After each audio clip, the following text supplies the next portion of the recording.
Anecdote is a text which retells funny and unusual incidents in fact or imagination. Its purpose is to entertain the readers.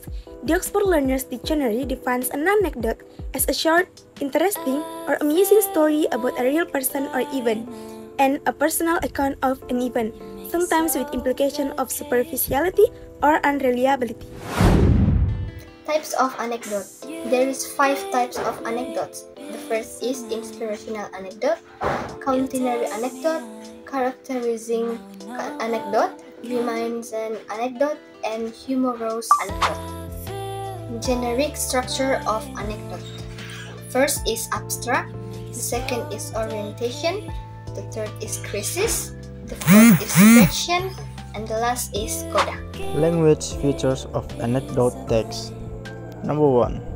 Using exclamation words. It's awful, it's wonderful. Number 2. Using imperative. Listen to this. Number 3. Using rhetoric questions. Do you know what? Number 4.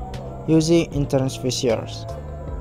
Number 5. Using material process. And number 6. Using action verbs. Go, right. Number 7. Using conjunctions of time, then, afterward. And then number 8, using simple past tense. Example, blessing behind tragedy. There was a black family in Scotland years ago. They were Clark family with 9 children. They had a dream to go to America. The family were unsafe. They were making plans to travel with the children to America. It had taken several years, but finally they had saved enough money. They had gotten passport. They had booked seats for the whole family member in a new liner to America. The entire family was full of anticipation and excitement with their new life in America. However, few days before the adventure, the youngest son was bitten by a dog. The doctor switched off the boy because of the possibility of getting rabies. They were being quarantined for long days. They were in quarantine when the adventure time came. Their family dreams were dashed. They could not make the trip to America as they had planned. The father was full of disappointment and anger. He stormed the dock of which the ship left without him and his family. He shed tears of disappointment. He cursed both his son and God for the misfortune.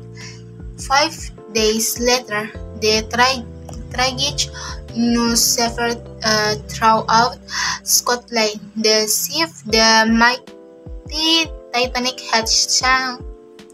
It took hundreds of passengers and crew with it. Titanic, which had been called the unsinkable ship, and sunk. It was unbelievable, but it was. The Clark family should have been on the ship, but because of the bitten son by a dog, they were left behind. When the father heard the news, they hugged the son and thanked him for saving the family. He thanked God for saving their lives. It was blessing behind the tragedy. Generic structure analysis. Abstract. Everybody has a dream. You have, and so do I. When the dream will come true, there is something wrong last minute before it. What will we feel? What will we do? Orientation. The Clark family lived in Scotland. They had dreamed to travel to America. They prepared well for their plane. Crisis. Few days before they went to America, his youngest son was bitten by a dog. It meant they were being quarantined and they had to forget their plane. Accident. The family was full of disappointment and anger. The father was angry with his son and God. The family failed to travel to America and the father could not accept it. The last is coda. The father thanked to his son when he heard the ship sink. He thanked to God because of saving the family from sinking. He thought leaving behind the ship was not a tragedy but a blessing. 버스 안에서 going 이불 속에서